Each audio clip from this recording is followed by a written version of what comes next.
music, dances, and traditions? You had to think about that one. It's an interesting story.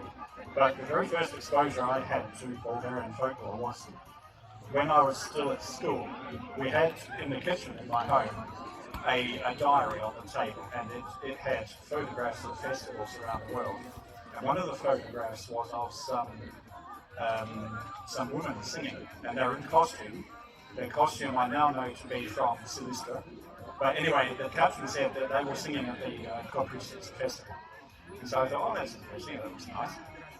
Well, later when I was at university, I had the opportunity to go to a dancing class. I always wanted to dance, but the town where I grew up was forestry and farming, and everybody was very macho.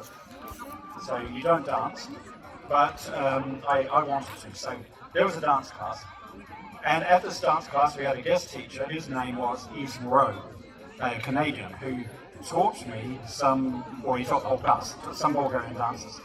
And so that was really good. I found that I liked them quite a lot, most of all of the nationalities, really. So we did some Bulgarian dancing, but then came the opportunity for me to move from New Zealand to the United Kingdom.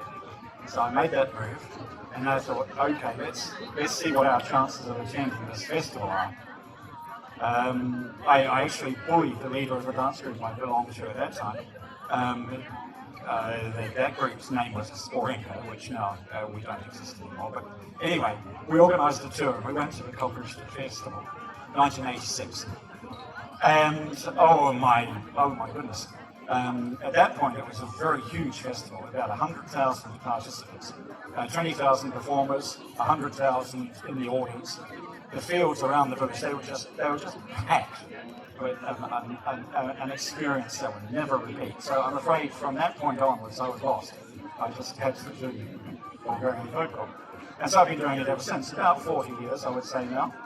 And as Jeko says, I've amassed quite a collection of music, quite a collection of dance notes, and I've learned a great many, hundreds of dances. It's sometimes hard for me to do the one now because it's very like a dance I already know. I slip off into the wrong dance. But I'm hooked, and once you're hooked, there's just no saving yourself. Yay! Amazing, always amazing smooth. 40 years of Bulgarian culture. Yoshi, tell me, how did you get hooked up to Bulgarian tradition, music, and all that love that you have for the Bulgarian? Okay, Duraski, Shiki. I am originally from Japan. The first time I think I got exposed to a Bulgarian dance was at my wedding in Bulgaria. So I'm married to Teddy, a Bulgarian woman, and we had our wedding in Sofia, in Bulgaria. And I think that was the first time that I experienced a dance. And then we came to Cambridge, and she took me to a dance lesson at University of Cambridge. And then I started practicing Bulgarian dance. I don't know, I just like it,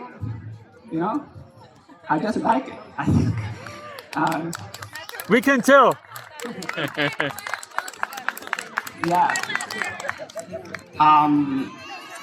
I think it's a very unique and special tradition that you have. Young and old, from 5-year-old kid to 95-year-old grandma, dancing together, holding hands. Men and women, it doesn't matter who you are, make a circle and dance together. Yeah. It's a very unique and special tradition that you have in Bulgaria, and I hope that you will keep it and you pass it down to generations in the future. Bravo. Great words, and you are doing this, passing down the generations. Thank you all for being here. Thank you all for sharing the Bulgarian traditions, music, culture with mixed marriages, with friends, with families, with neighbors. Thank you for supporting the Bulgarian.